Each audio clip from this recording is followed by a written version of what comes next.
When my appendix bursts, my parents, my brother, and even my fiancé are all too busy celebrating my sister's birthday. I'm outside the operating room, frantically calling every family member I can think of to sign the consent form, but every call is either ignored or hung up on. After hanging. Part 1. My parents, my brother, and even my fiancé are all too busy celebrating my sister's birthday.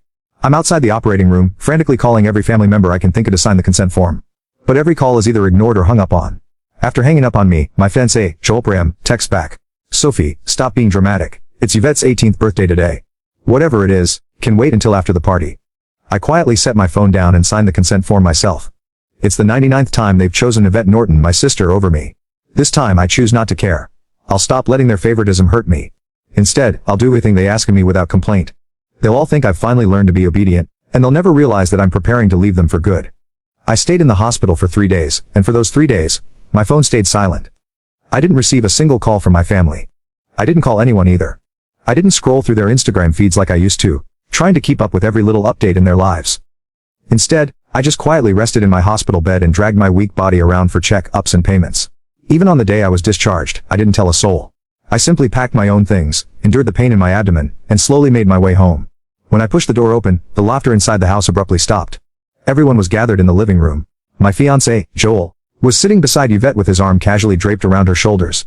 The moment he saw me, he pulled his hand back and gave me an awkward smile. "Soph, you're back. Where have you been these past few days?" My brother, Joshua Norton, let out a cold snort. Where else would she have gone to? She just didn't want to show up to Yvette's birthday party. She always has to ruin things for her since she can't stand seeing Vivi happy. I didn't say a word. I just headed straight for my room. Joshua seemed surprised that I didn't argue with him. Normally, whenever he accused me of being selfish, I would break down in tears and desperately defend myself. But this time I'd kept quiet. My mom rushed over to me with a glass of juice. "Sophia, we were so busy with Vivi's birthday the other day that we missed your calls. Don't be mad at us, okay?" She placed a glass of mango juice in my hand. Although my heart had long since stopped expecting anything, it still ached faintly. I was allergic to mangoes, but the vet loved them. There was always mango, flavored food and drinks in the house because of that, but no matter how many times I reminded them, no one ever remembered that I couldn't have mangoes. I handed the glass back to Mom and quietly stepped back. "I'm not mad. I'll just go to my room."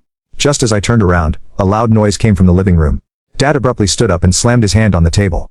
He screamed, "Why have you been walking around with that sour face ever since you came in? Your mother already apologized and even gave you your favorite drink.